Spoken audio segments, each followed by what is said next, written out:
Hey everybody, I'm Yendi, and this is Odyssey with Yendi, Untold Journeys, where I speak with some of my favorite people and have some shape-shifting conversations.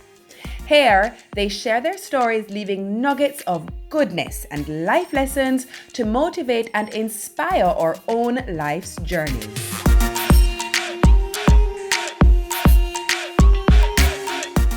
Odyssey with Yendi Untold Journeys is brought to you in partnership with Sagicor. Buying a home? Score big with a Sagicor Bank mortgage. It's easy. Find your property, apply for your Sagicor Bank mortgage, get your keys in no time, and you're home! MasterCard. Make online purchases in a safe way with Debit MasterCard. Let the passion of football find you everywhere. MasterCard. Start something priceless. Grab yourself some Appleton and tap into a new world of flavor. Have a snack for this episode? Well, grab your Sun Mix and taste the good life. So each week I see your comments. When are we going to get your story? When are you going to share with us? Well, the role reversal happens today. I get put in the hot seat, and guess who is going to be asking me the questions? Hi there. Hi, Izzy. Let's do this.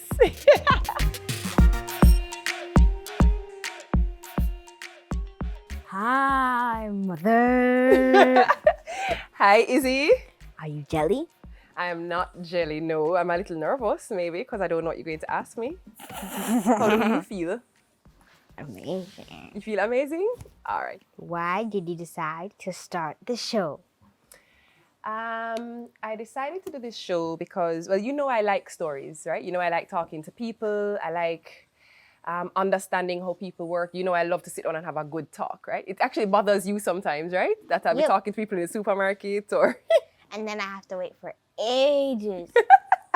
And so because I'm so interested in people and what makes them function, I just really wanted to have a space where people felt comfortable and safe, where they could... share their stories and everyone could watch and learn and be inspired by their stories. I like it. You like it? Yeah. Thank you. Well, why did you decide to do Miss Jamaica? Ooh.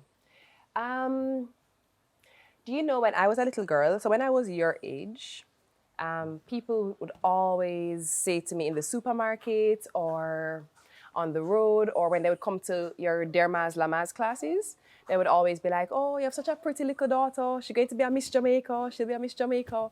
And I always thought, what if, right?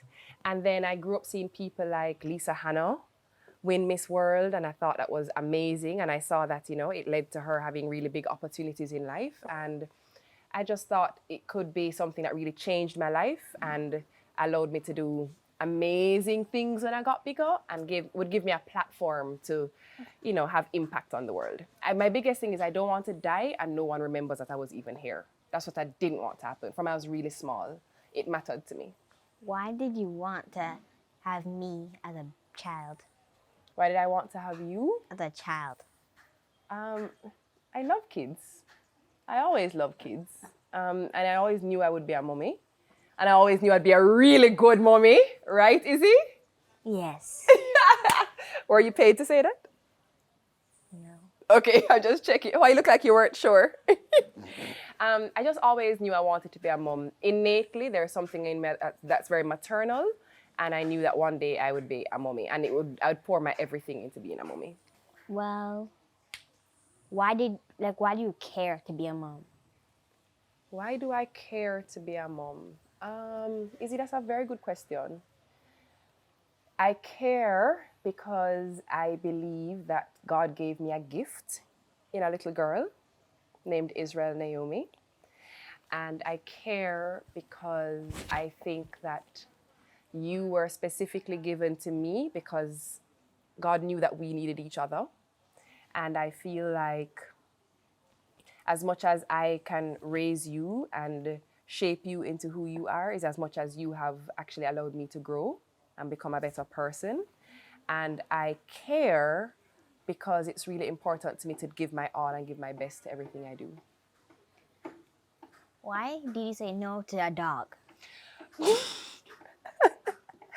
I say no to a dog because Dogs are a lot of work, and I'm not sure if with all of the, the work that I do, with the amount of time I spend and dedicate to you, I'm not sure if I can manage one other responsibility. Why did you say maybe to a hamster?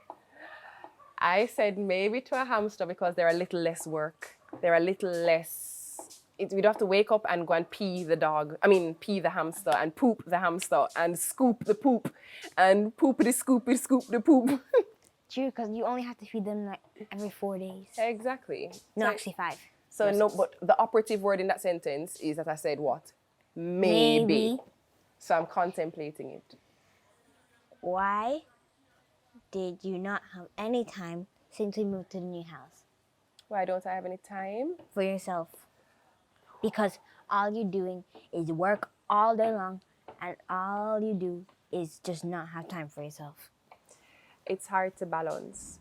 A part of being an adult is having a lot of responsibility, and it's a lot to balance to figure out how to get things right and how to make sure the home is everything that we need it to be. But very soon, once we're settled into the new space, then I'll be able to have time as well for myself. That's actually, I think it's very considerate of you that you asked me that. You notice that I've not had time for myself, but I appreciate that you've noticed. Hey, Mommy, Yes. what is your favorite plant?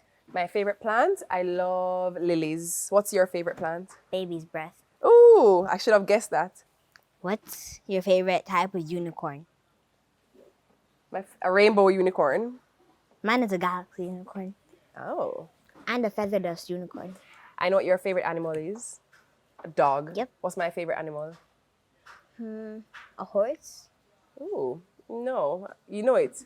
I always say it's my spirit animal. A giraffe. Yes! Because Mommy has the longest neck ever for a human being. I do have a long neck. And she's very tall with her very long legs. I am tall. But you know who else is tall? Me? Yes. How tall are you? 5'3". Should we measure? Should we measure and let the world see how tall you are at 9 years old? Look at She her. is 5'10". I think 5'9" because she probably shrunk. I did not shrink. Why do you think I shrank? Because you're getting older. Oh, savagery. Because when you get older, then your spine gets more lower. It gets compressed. lower, You're right. lower. And then that's why old ladies look like they're ants, kind of, sometimes. Oh, wow, Izzy. That's good application of knowledge. You're right. And sorry if you think I'm being offensive, old people. Oh, wow. Do you have anything else that you'd like to ask me? What was life for you as a kid? Lots of fun. Mommy was a tomboy, right? You know I was a tomboy? Yeah. So I love adventure and outdoors. But and, you were also a girly girl at the same time. right? It's like a bit of a balance of it. What if it's called a girl boy or a tom girl? Tom girl, let's work with that. But also I feel like we made do with a lot of what we had, because that like my parents never had a whole lot of money, so we made do with a lot of what we had. But it made for such a cool childhood. So we'd go out every day, we'd ride our bicycles, we'd climb up the hills, we'd find things. I remember Uncle Dion and I used to throw stones in cow pie. You know what cow pie is? Cow poop piled up. Is that when you saw the cow pooping out? Yes, that same story. Don't. No. Don't say it. I saw crabs coming out of a cow. She saw a crab coming out of a cow's butt. Yes. Oh my gosh. That's why you mustn't tell children your business or your stories. I mean, but more than anything, it was a lot of adventure. You know what I mean? Because we just were outside ramping so much and climbing trees and picking fruits. I like swinging on the branches of the trees, and then I break the tree and I fall into the grass. But isn't that the best? Mm-hmm. Yes, it's nice to grow up in adventure and stuff like that. And I also remember like whenever I had an event coming up, or so like, something for church or something, my mom and I would go to the fabric store, we'd pick out a pattern, and then you cut the fabric from the pattern to make an outfit. So I'd always get these really cool outfits that she would sew and make for me. So it was very simple, but really memorable. And like what I do with stones is sometimes I sharpen them with like scissors, and then I get this piece of board, and I write numbers on it, and I can play dartboard with it. Cause Oh yeah. But I think it's so much more cool when you can, just create your own adventures and create memories. You know what I mean? This is the MasterCard Priceless moment. so, mommy, I have something for you that you're gonna like. It's like a present, but it's not really a present because you can't open it. But Okay. it's a noun, It's a noun. That means a person, place, or thing? animal or thing Oh, thank you. I left out animal. Okay. or idea. Oh, I didn't know an idea was a noun. Interesting. So it's a person. Yes, Okay. and it's a boy, and it starts with the letter N and ends with the letter B, which is the last name of the person. Okay. And the person was on Smile, Jamaica. Oh, really? And I'm going to play tag with the person. Then when I tag the person, it's going to come into this seat, and you're going to have something with him. Oh, I'm very excited for this. And you're never going to guess who. I actually can definitely guess who. Who is it The then? N and the B and the Smile Jamaica gave it away. Tag, you're tag. I don't know how much you guys know, but I feel like it was really important for me to let you know how much you mean to me. I absolutely, unequivocally could not have been where I am today without your love and support. You guys have been unbelievably supportive, and you've really rode through some serious ebbs and flows with me, and I'm absolutely grateful. I am eternally grateful because you've been with me. Many of you have been with me since I was 17.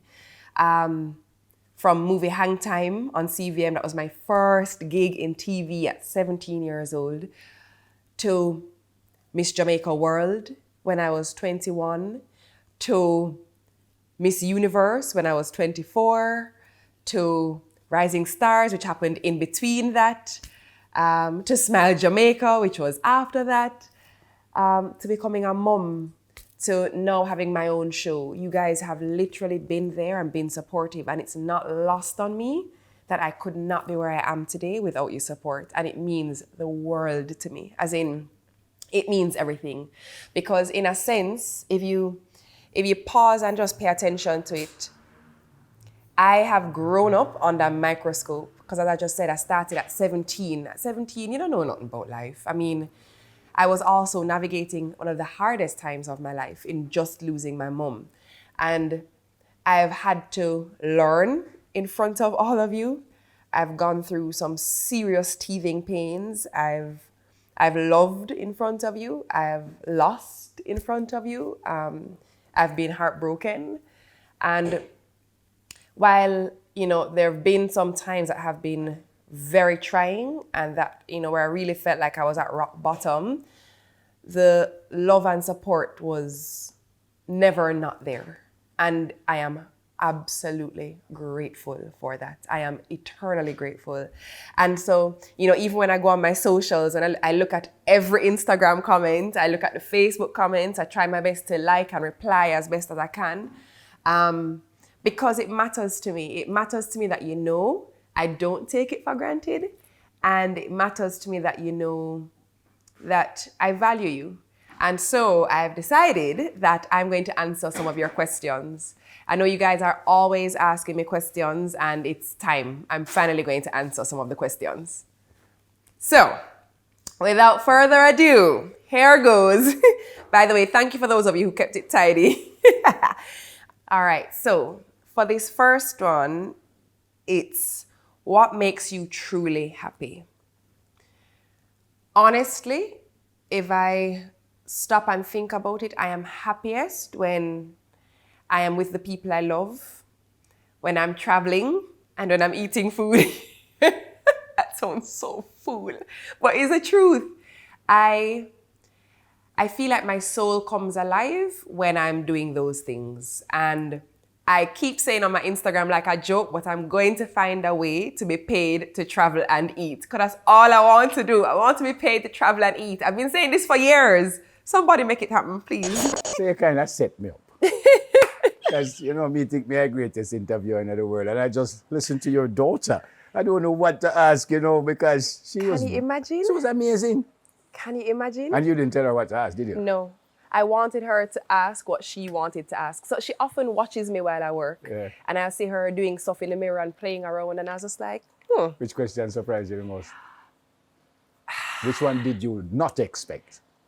About me not taking time for myself. I am absolutely shocked that she observed that and is compassionate and considerate enough to identify it as a lack on my part. Yeah. She's 9. Yeah. Like that's a... Yeah.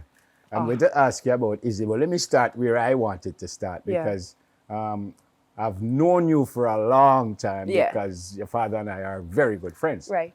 But I kind of know you as an adult. Yeah. Tell me about an 8-year-old Yendi. Ooh, so an 8-year-old Yendi. Funny enough, I actually was really sheepish and shy. And my mom wanted me to come out of my shell and be a little bit more confident. And at 8 years old, my mom actually enrolled me in my first pageant. I did something called the Kiddies Model Pageant. And from my idea, I can't fight sleep, right? So as 8 o'clock, 7 o'clock reach, I'm yawning and I'm, you know. And I remember the pageant went so late that I was exhausted and I getting flustered and I'm backstage and I want to cry because I just want to go to sleep and the thing not finished. And I remember saying, you know, pull yourself together. Like you have to understand what it is to present yourself, prepare yourself and, you know, put your best foot forward. And I actually came second. Were you? Me say it looked like it's a trend for my life. Become second. Were you? But I came second and that was me at 8. And I remember my mom sewing all of my clothes as a child and, you know, putting me in my clothes and my father taking photos of me in my front yard and, you know, just as a way to try and help me to just feel good about myself and build up my esteem, you know. But I actually was and still can be quite shy, contrary to what people believe. Yeah. Yeah. A 15-year-old Yendi. I changed a lot by 15. I think by 15, I started to feel a little bit like...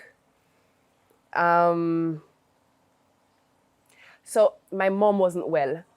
And I think it was around that stage of my life I started to understand, 1, the fragility of life, but also 2, how unpredictable life can be. And I realized that I no longer saw the world through rose-colored lenses, if that makes sense, you know? And funny enough, I actually had a hard time fitting in at school when I was in high school at St. Andrew High. Why?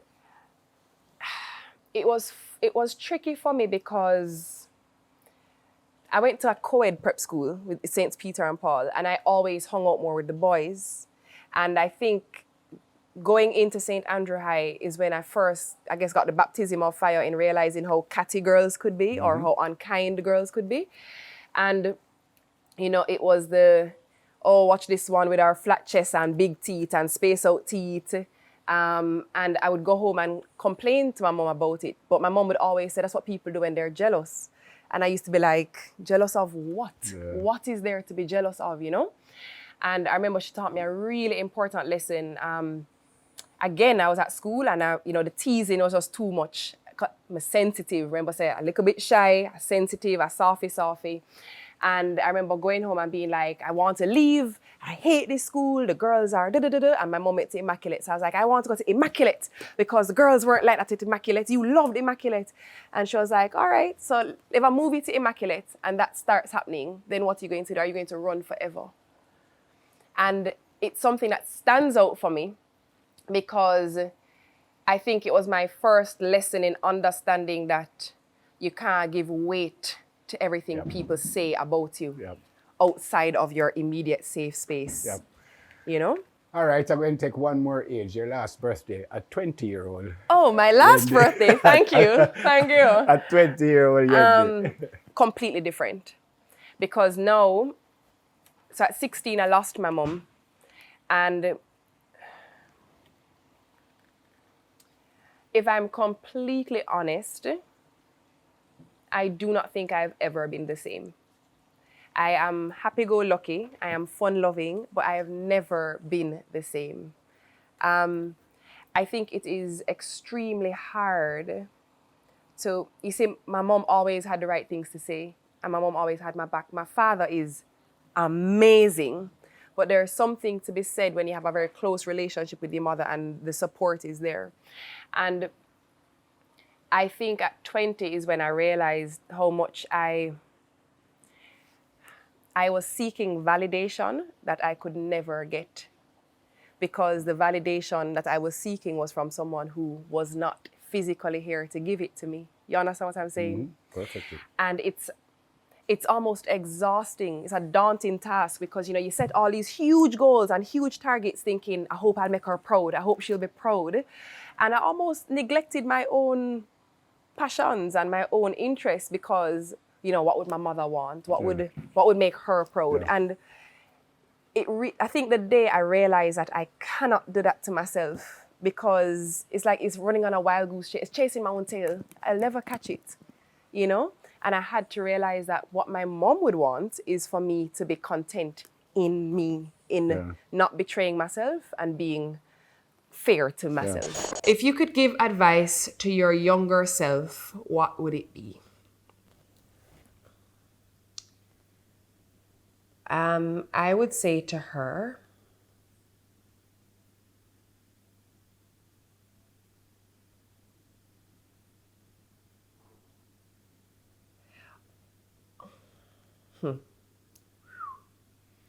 I would tell her to honor her deepest desires and not be so caught up in pleasing people around her. I actually would even say that to myself now. It's a double-edged sword for me because I am absolutely crippled by people pleasing, and that's the truth. That's probably one of my weak areas. But as I say, it's a double-edged sword because on one hand, the people I love and the people who are nearest and dearest to me are a priority for me, and I look out for them at all costs. Everyone in my life knows that they can call me. I'm dead upon my eyelash. I'm never going to do anything or say anything that would be to the detriment of anybody I love, because I do have it in me to. I would never consciously hurt someone I love. Never. But, as I say, sometimes to the detriment of myself, right? So I've been guilty of not choosing me. I've been guilty of staying in situations that weren't healthy for me because I don't want to disappoint someone else. I don't want to let down anybody, and I don't want to fail publicly. I don't want to fail because I want people to be proud of me and I want people to be pleased with me and my actions, and then I sit down miserable. And self-betrayal is never okay. I almost feel like the biggest act of love that someone can give to themselves or show themselves is to choose themselves. And if I can't show myself that I choose me, and I love myself in a way where I need to be loved, and I am gentle with my own soul and I'm gentle with my own heart, then how am I showing others how to love me if I am not showing myself that tenderness and gentleness that I need? So that's the word of advice that I would tell my younger self, and that my younger self would probably have to whisper in the spirit of my existing self. The child in me will have to tell myself that even more now, still. I'm hoping to shake that. I hear by the time I reach 40, I'm going to stop doing that. But make we see. I'm going to ask you like a triple barrel question. How did you feel when you found out that you were going to have a child? Having said that, you've been a mom for a while. If I ask your daughter, what kind of mom are you? What would she say? And how do you think your mother would rate you as a mother? That's a huge question. Triple barrel. So the first one is, Yeah. how you feel when you found out that you were going to be a mom? My daughter was planned down to the T. I'm a nerd. So a lot of people would know I'm a nerd. I'm really under the quiet as a nerd, but so I love science. So according to science, there are certain things that would increase the probability of having a girl child. I wanted a girl and I wanted my daughter to be a Virgo like me. So I have an You app. plan it down to Me the say T. plan one properly. I have an app and I check the app and I'm like, which date is what? When is ovulation? Da, da, da, da, da. Had a conversation and we're like, all right, let's go. I did not find out the sex of my child. I had the name of my child, and whether it was a boy or a girl, my child was going to be Israel. And then I had gender-specific middle names. Hold on, why Israel? Oh, that's a brilliant question. While I was pregnant, I kind of feel like I experienced a bit of a baptism of fire during my pregnancy because, well, as you know, because we sat down together on Smile Jamaica that morning after it became public knowledge, and I had a hard time navigating that. I had a hard time with the criticism because I wasn't wedded. People felt disappointed because they thought that I should have been married and I should have followed a rule that society has said this is how things should go. And I remember my only solace in that entire time was turning to prayer. And my thing was I didn't want the stress to impact my baby. I didn't want my child to be no sourpuss because I said, I don't want, you know? And I would pray so much when I would get home from TVJ and just put myself in a place of peace. And I remember I was reading my Bible one day and I actually heard God's voice. And God said to me, your child will be Israel. And as I'm reading, it was a story about the nation of Israel. And I was like, oh my gosh, my child will be Israel. And then when I dug into it, I realized that Israel actually means God's chosen people. Yeah. So, and then, so me ball because I'm like, wow, as much as my flesh felt guilt, my flesh felt that I had wronged and disappointed Jamaicans. My flesh felt like I could have done better and should have done better. But God said, your child is called, is my chosen child. What would she say about you as a mom? And then tell me about what your mom would think. Israel would say I'm strict. I am strict. I'm a very traditional mother. I breastfed for 15 months. I crush pumpkin and mix with little breast milk. I was home with her every single day until she went to preschool. I still every day, homework with her. I cook breakfast, lunch, and dinner. I'm a very, very traditional woman, despite me having a very modern career, right? Yeah. But I am strict. That's the truth. But I am fun. I am the cool auntie. All her friends think I'm the cool one. But I also am the auntie that her friends' parents will say, if you don't behave, I call in Auntie Yendi. Yeah. So they all want to come to her house, but they all don't play with me. Like them just say, oh, Auntie Yendi, sir. Yeah. So I think I strike a balance. What would your mom say? I know my mom is proud. I am 100% certain she's proud. I often feel like when I look at Israel, I see her. She is a perfect blend, in my opinion, of my mother and her dad. That's who she looks like to me when I look at her. And I mean, Israel wears glasses, and down to her prescription is my mother's prescription. It is wild, you know? She's so similar to her. And my mom was born on the 21st of July. My mom passed on the 21st of February. Israel was born a week early on the 21st of September. And I felt even in her birth, that was my mom's little way of saying, let me squeeze in my little, man, she's mine.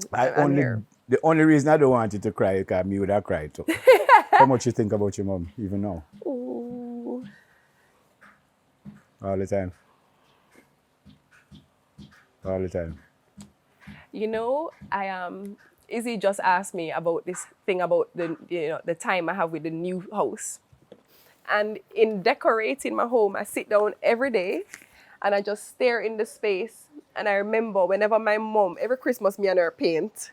And I remember I would always walk in at 5 o'clock in the morning and see her sitting down with her morning tea, just sitting in the space, and she'll be visualizing what she's going to do. And I catch myself doing it, you know? And so I miss her now more than ever. I miss her in these critical years with raising Izzy. She's venturing into the preteen years, which are very tricky to navigate. And I just know she'd be a great sounding board. I miss her when I fail. I miss her when I fail because I question myself. I often doubt myself. And sometimes you just need a little voice to say, fail forward. Yeah. Don't worry about it. Yeah. You know, but it's hard when you live under a fishbowl and under a microscope and you fail publicly. Yeah. It's hard. This is so almost tender that I hate to go to my next question to almost spoil this moment. But you mentioned earlier that Jamaica gave you a hard time for Yeah. You've had some unfavorable moments, my Yeah. words. What was that like for you? It was absolutely hard and soul crushing. I think for a while I retreated, and I still think I operate from a place of retreat. I'm so cautious about where I step out, how I step out, because I often feel like there was a scenario painted that was just so false.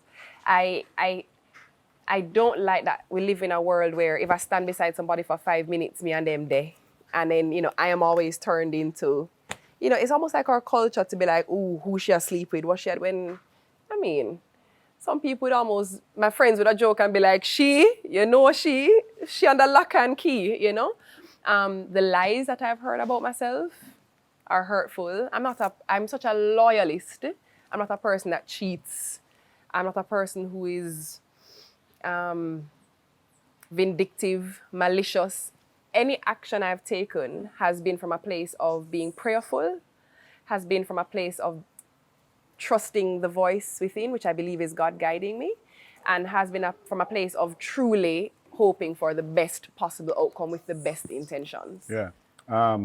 Was that the darkest time in your life? And was there a specific dark moment in all of that? Yeah, that's 100%. If I were to say the darkest or hardest time, it would have been the loss of my mother at 16. But in that period of time, there was something that was said that I actually only once said it on Smile. And there was something that was said that I couldn't understand how my choosing as a woman to bring forth life could warrant that type of vile, vicious response. And I remember, and that was the last day, I never, ever again go on Facebook. I don't use Facebook messages. So if you message me on Facebook, you will never get a reply because I cut it off. And there was a message that said, it mentioned me being a disappointment and a failure for being pregnant. And the person said that they hope that my child is either born deformed or dead, and that my mother must be rolling in her grave. No, nothing Logos. I don't believe that. I would never lie to you.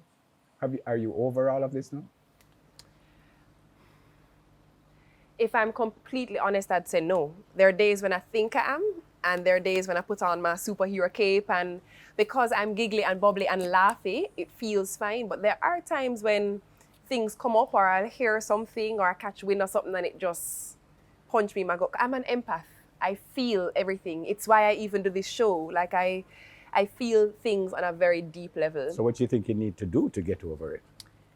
I think the only thing that can be done to truly heal, you have to do the work, right? And a part of the work is acknowledging, is processing through it, working through it, and getting therapy, getting help, talking through it, and just, I think it's so isolating. The experience is so isolating that it almost feels hard for anyone to truly understand or relate. But I guess ultimately, as humans, there is always commonality to be found. What keeps you grounded? It's my faith. It's 100% my faith. I've held on very dear to my relationship with God. I think God has been a very gracious God, a very kind and loving God to me and to many. And I think He is a loving and kind God. And without my faith, I'm not sure I'd be here. That's the truth, because I've weathered some storms. I've really weathered some storms. And in those storms, I feel like God has shown up for me the most.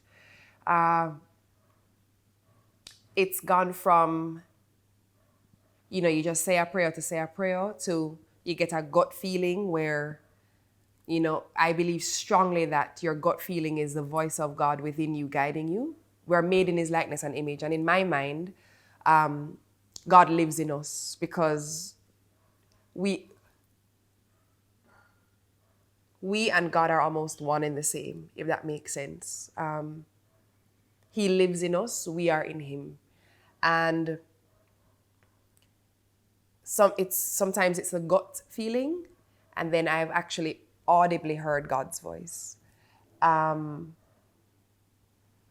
Without that, I feel as though I would have absolutely nothing to stand on. And I'm really grateful that my faith has been firmly established by my parents, but then even further developed by my own lived experiences.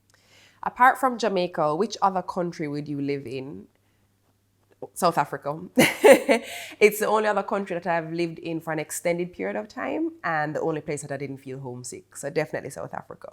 You've already kind of said that you don't think you should take any licks for the licks that you got. But now that you think about it, was there anything, any time that you say, well, I kind of bring on that on myself? Absolutely. And the one thing so here's a story that no one knows, actually. So if you think about me and my career, I've been in the media since I was 17. I'm now 36, right? It's almost been 20 years that I've been doing this. I've never been the one to make a public declaration of anything happening in my world privately, right? But there was an announcement made of my pregnancy. And let me tell you exactly what happened with that, because typically that would not have happened. But I was in the country swimming, finished swimming, hanging out, and I realized I started getting a rash on my skin. I say, something must say, I don't know, I must say rub against some bush or something. So put on a little whatever on it and went to my bed. I woke up the morning and the rash was now everywhere and my jaw was getting stiff.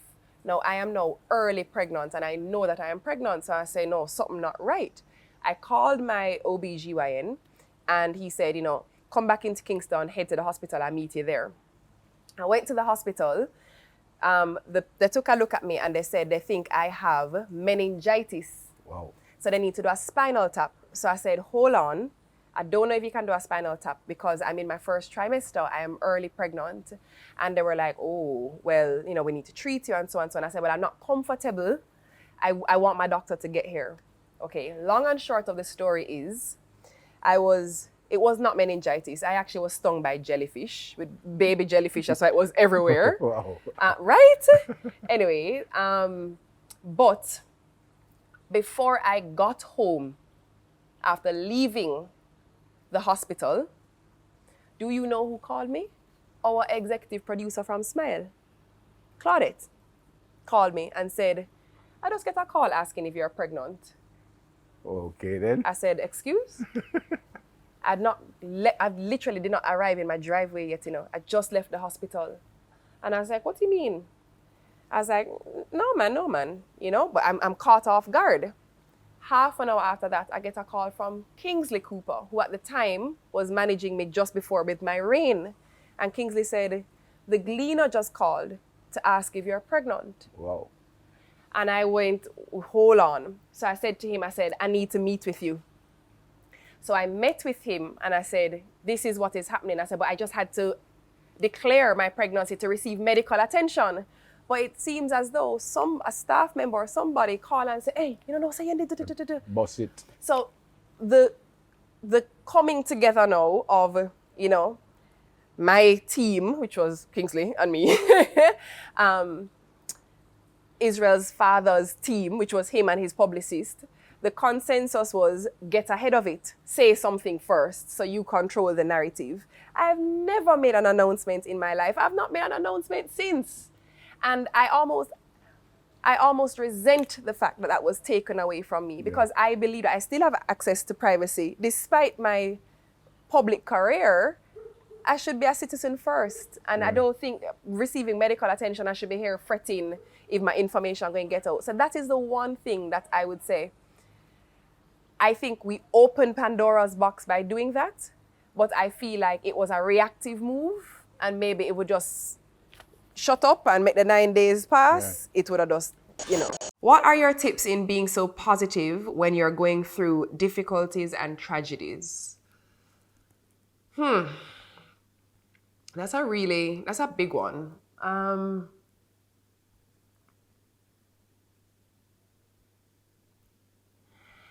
I feel like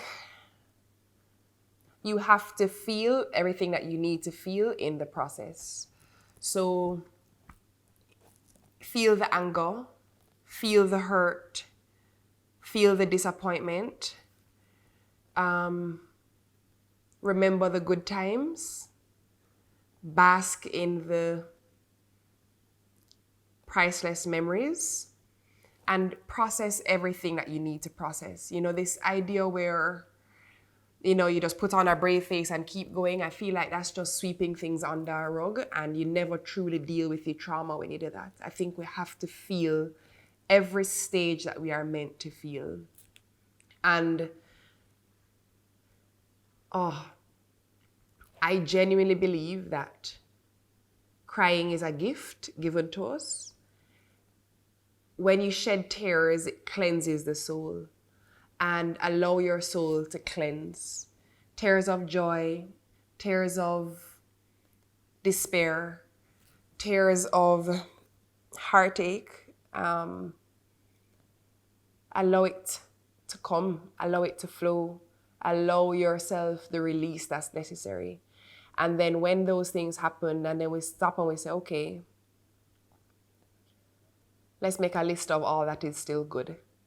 And then you focus on what is good. And you focus on what you still aim for and hope for. And no matter what, you always try to see the glass as half full and not half empty. I think it's really important to have, the perspective of being positive. I absolutely believe in the power of manifestation and prayer and positive energy, and energy being like a boomerang, and what you put out is what comes back to you. I absolutely believe in that. But nobody's going to be on all the time. Nobody's going to be happy all the time. And it's okay to process all of the other emotions that you feel and come through on the other side of it. And you're probably not going to come through the same. I am not the same person I was at 15. I've never been the same after losing my mom at 16. But I am who I am supposed to be, where I am now, who I am now, how I am now. And I have to trust that that is my ordained, destined path. That is what my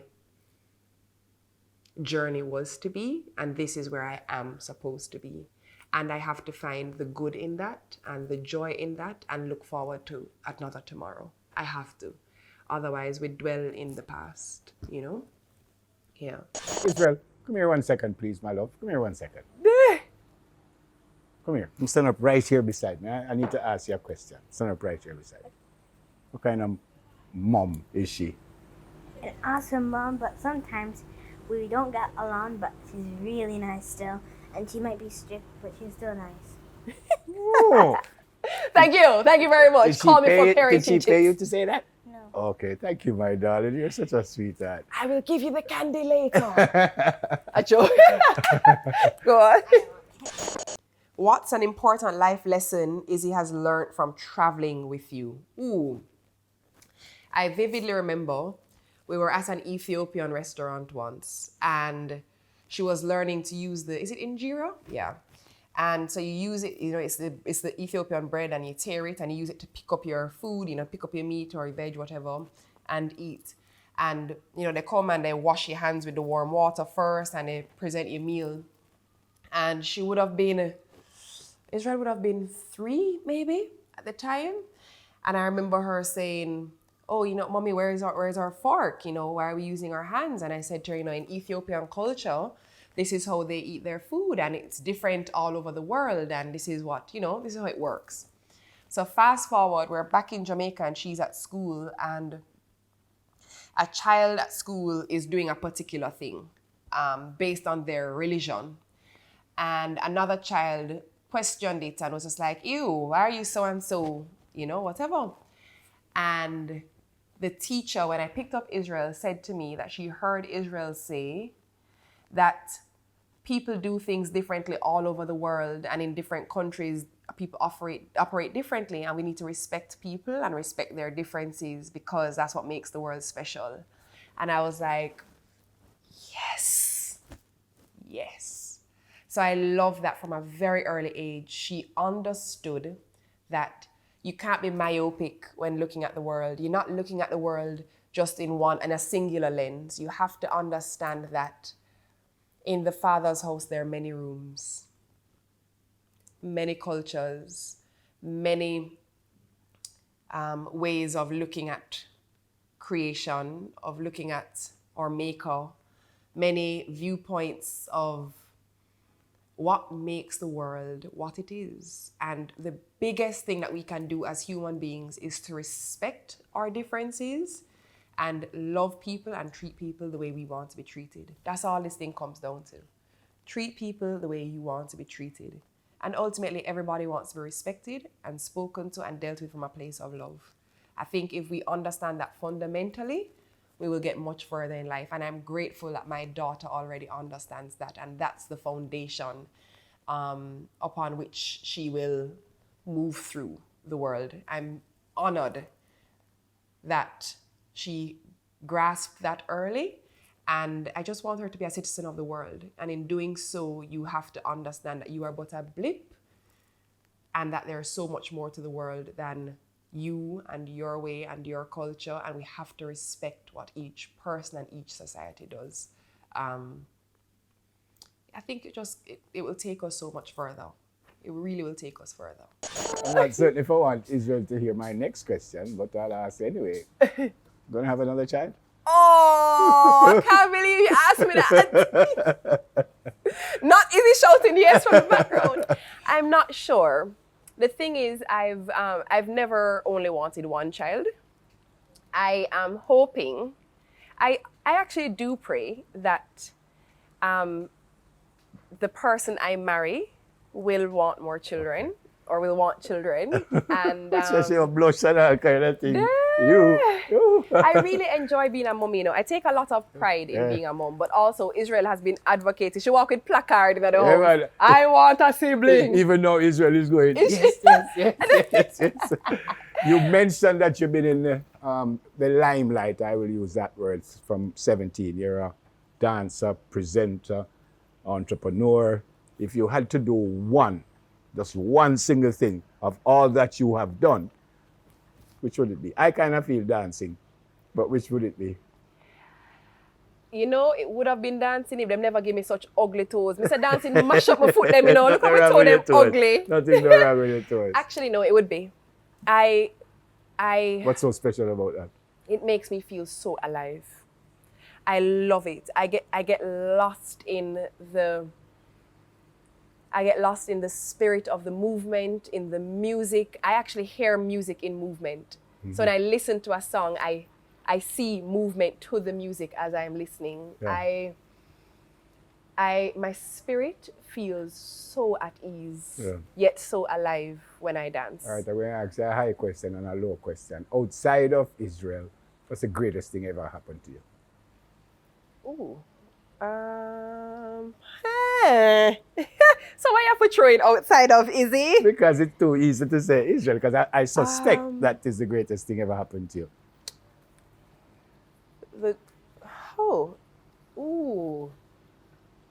I don't know why, but the first thing that came to my mind was something to do with my father. Okay, let me answer the other one first. I'm going to come back to that one. That's hard, It's hard bad. Well, I don't know if it's that hard. Well, maybe I should just, because you would have said Israel, wouldn't you? If I just asked the question, you would have said Israel is the greatest thing ever happened to you. Absolutely. It's motherhood has, I've grown the most with motherhood. I think I've come to understand myself so much more, and not just in the capacity as mom, but as me. Yeah. But outside of, is it, say maybe it's Miss Universe, because it changed the trajectory of my life. Yeah. Miss Universe. I actually thought about that when I thought about asking the question.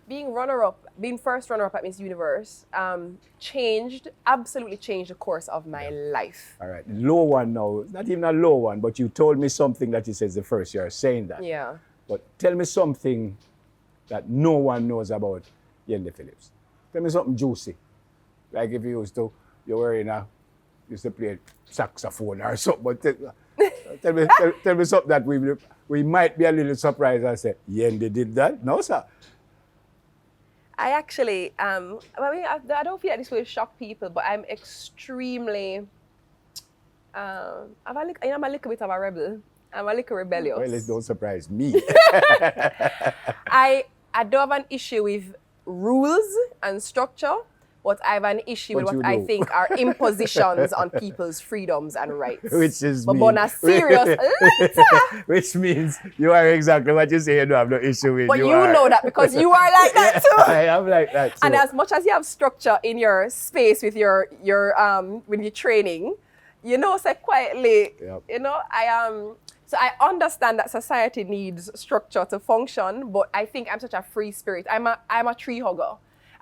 There's a reason I walk barefoot. I love to earth. I love to ground. I love to connect to nature. And I feel like a lot of the things that have been put in place disconnect us from who we are to be.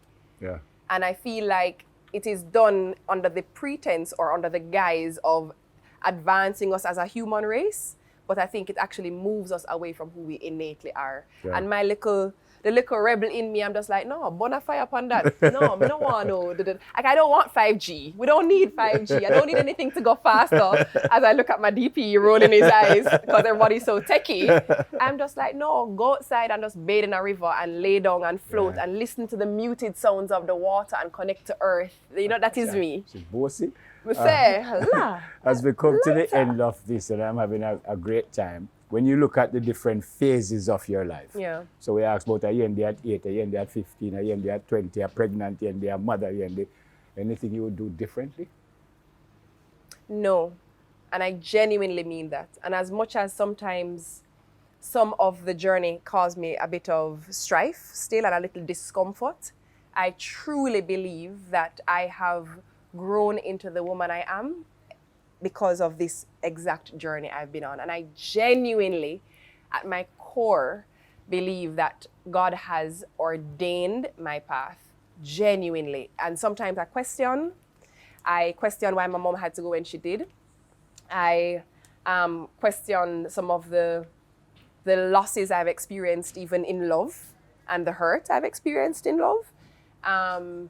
But I understand truly that this is what is required for me to sit down and inhale and exhale and be who I am. Yeah. I have 2 more questions, and I'm going to leave the second to last question for the last question, and you'll understand why when I ask that last question. Okay. Now for your Sagicor life hacks. Tell the folks watching, 3 life hacks? Oh, not you coming to take my job. Tell me about that. For me, my 3 life hacks would be pray. And when I say pray, prayer can mean, it could be prayer, meditation, silence.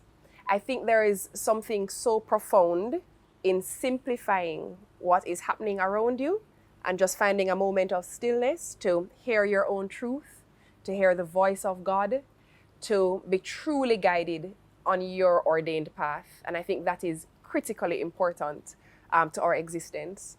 I would also say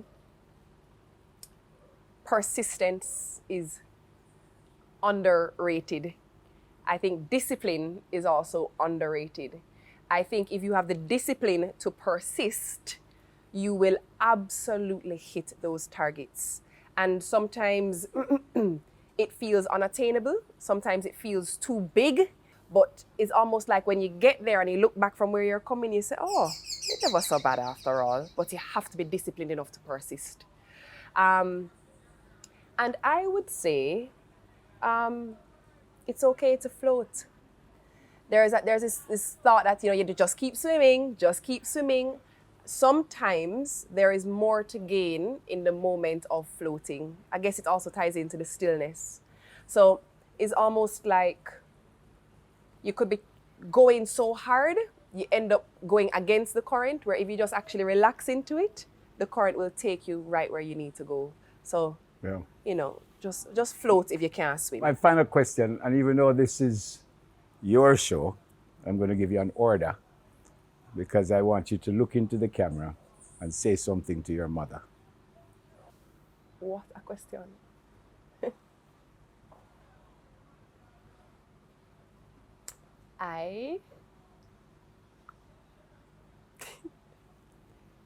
You don't have to if you don't want to.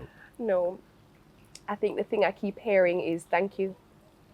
Thank you for everything. The foundation. Thank you for the unconditional love. Thank you for the exemplary human you are. Thank you for choosing my father, who is an exemplary husband and man and father and human. And thank you for fighting as hard as you did to have Dion and I, because we are fighting as hard as we can that your legacy lives on. Whew! That made me cry now. Why you ask me that? Because I know you, and because I think it's important. I'm so happy that I'm doing this. We've known each other, as I said, at the start for a long time. And you're one of the greatest people I've ever met in my life. I love your passion. I love your arms out. Can you know some love arms out? Yeah. I can remember some things that you do on television that nobody else would do it. That is some of the funniest things. Like knocking a man off of the chair. If you talk about Miss Anita, my gosh. That was so funny. I love you, man. I love you. And thanks for this. Thank you for this. Only you could get this. So thank you. So when she called me, she said, shizzle, my nizzle.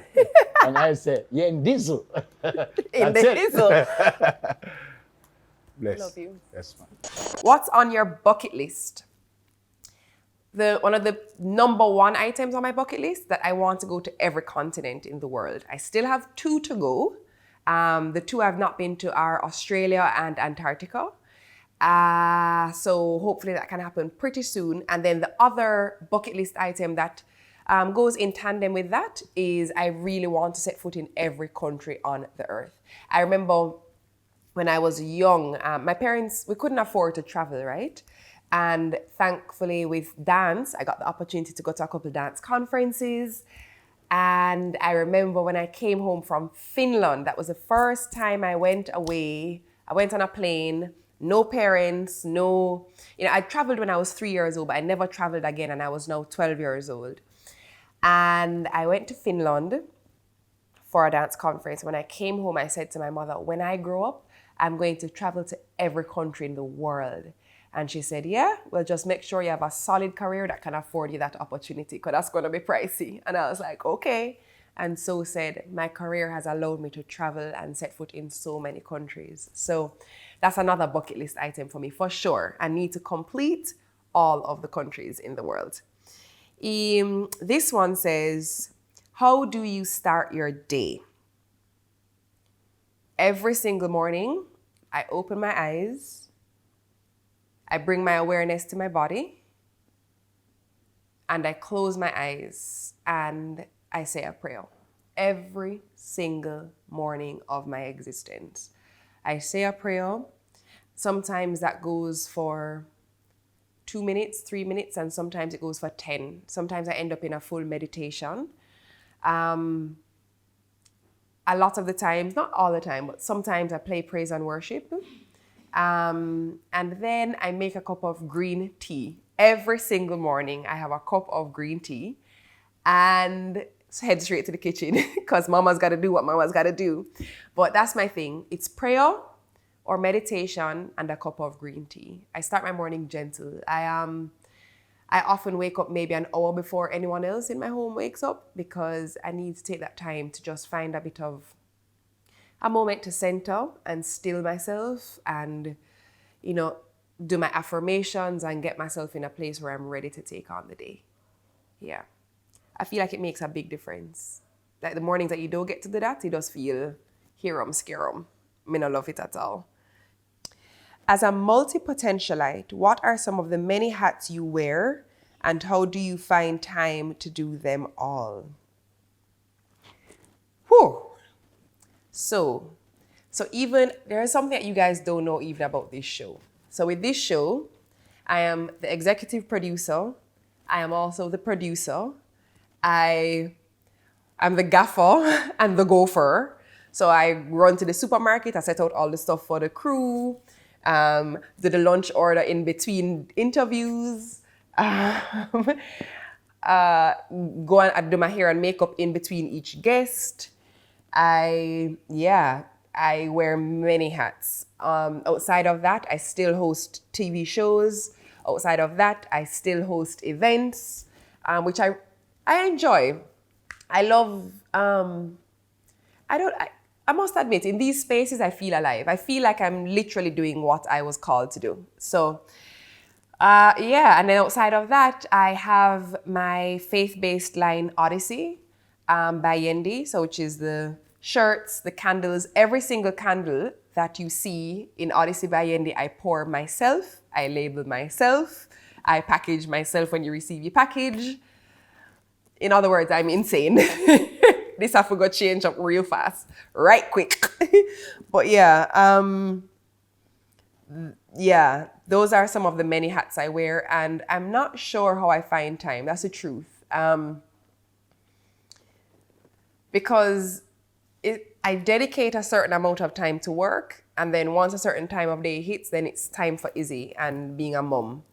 And I also try my best to dedicate quite a bit of time to the things that make me happy, i.e. travel. Right now, there is not much travel happening, but it's doing an outing, it's going off-roading, finding a river, finding a waterfall, finding a beach, because those things make me really happy.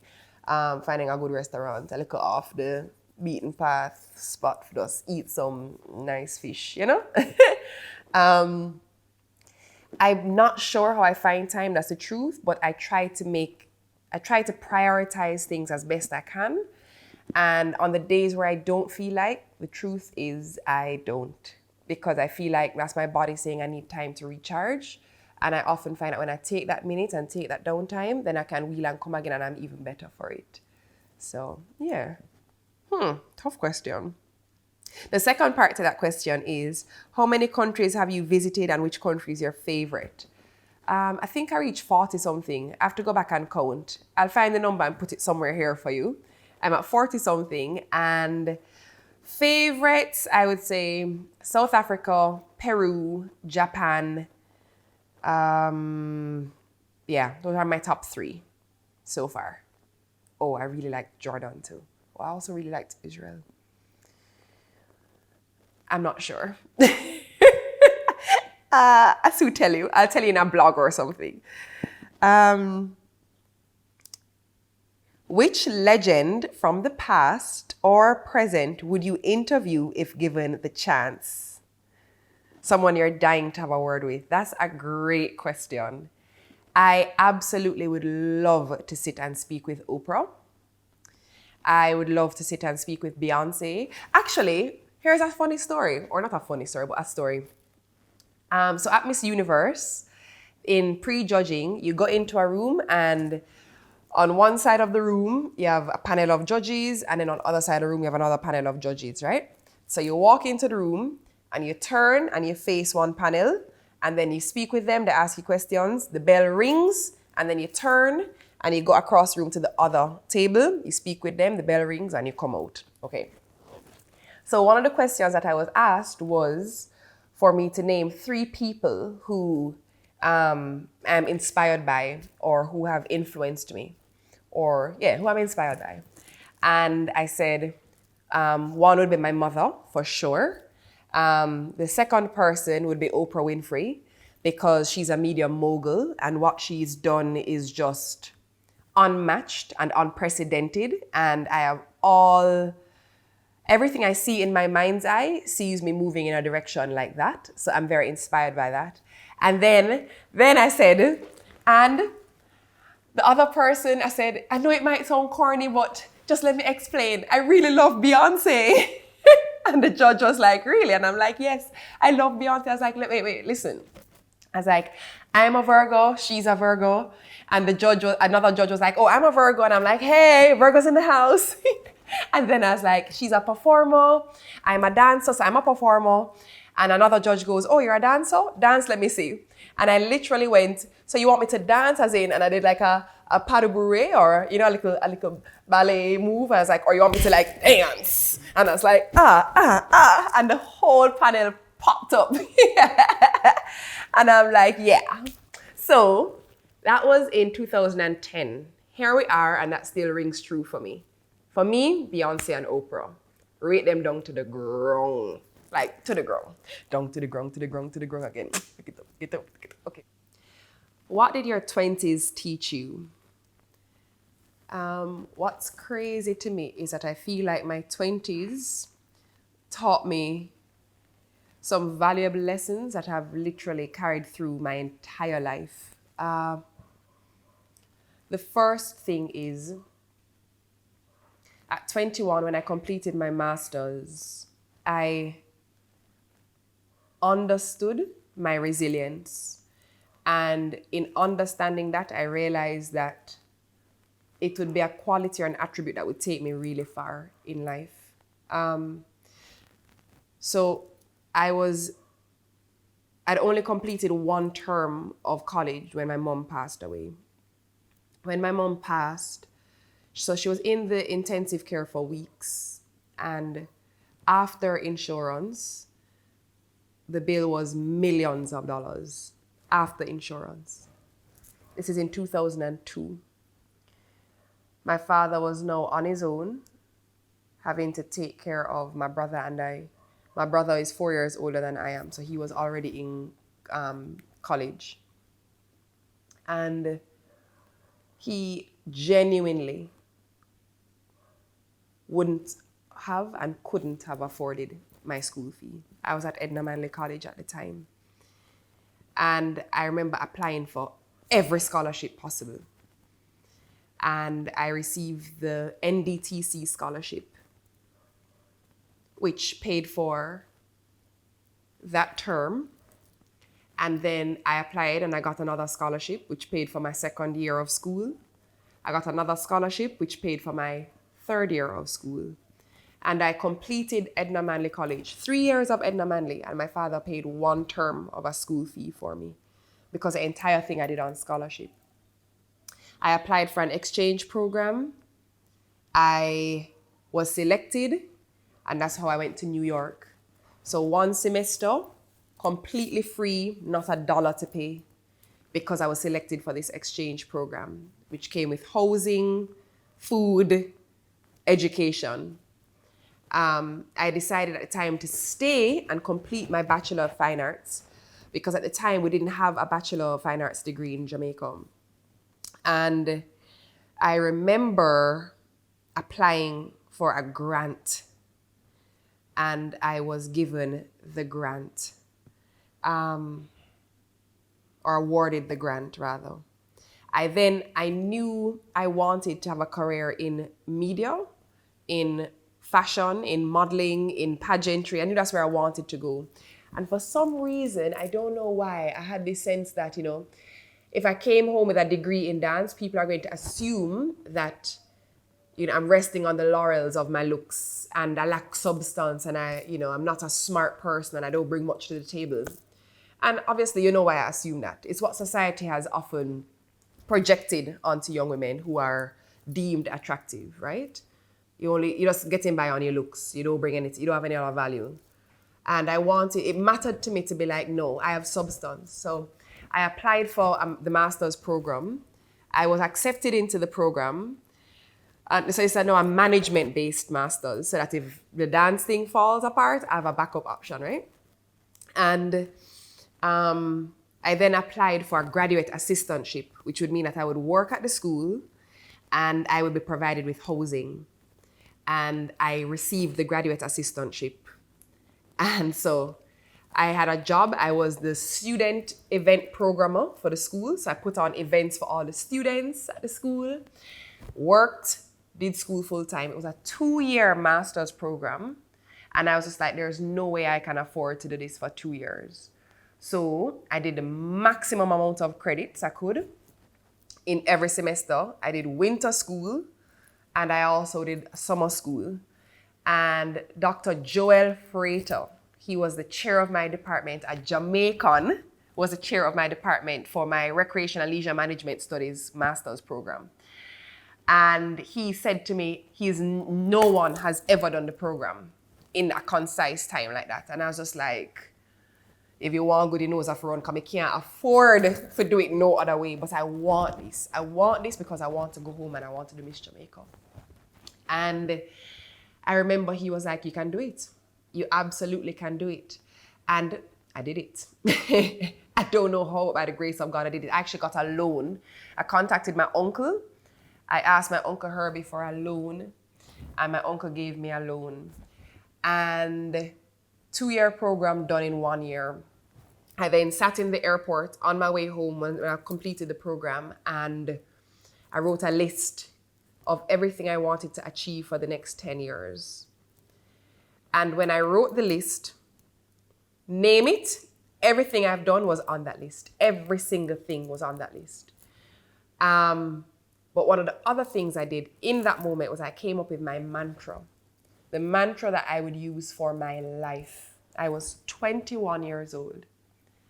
And the mantra was, I live a life of limitless opportunity, infinite possibility, and abundant blessing. And I have chanted that mantra constantly since 21 years old. What I learned about myself in my 20s was that I was resilient. I was fiercely independent. That no dream I had was too big. And as I checked off each item off of that list throughout my 20s, I realized that in fact, it wasn't just words on paper, but we all live a life of limitless opportunity, infinite possibility, and abundant blessing. What's your most embarrassing moment while on stage? All right, hear this now. You see when we did the Rising Stars? I will never forget this as long as I live. So, the Courtly Auditorium. The stage is here. The wings are off to the side. I am backstage. And coming back from the commercial break, and you need to walk out on stage to say, welcome back to da-da-da-da-da-da. Oh no, lie. It wasn't from commercial break. Somebody just finished performing. So I'm walking back on the stage, and if you like so-and-so, so to vote for so-and-so, okay, you see when I walk on the stage? I said, you know I'm cute. You know you like this. Watch this. And I walked out, and I just said, grung. Straight, grung. Auditorium, audience, crowd, live TV, camera, name it, grung. Me, grung. Me, shame. Panty, staying up. A joke. Yo, I was so ashamed. Definitely to this day, my most embarrassing moment in public. No question. My most embarrassing moment as a child, I went to a function with my parents. It was somebody's baby shower. And we're sitting at the table, and I'm rocking my chair. And my mother said, don't rock the chair. And I'm still rocking the chair.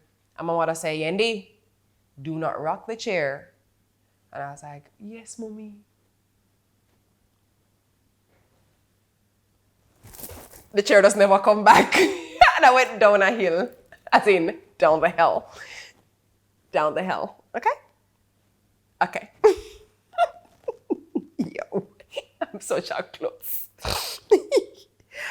Ah, man. Are you happy?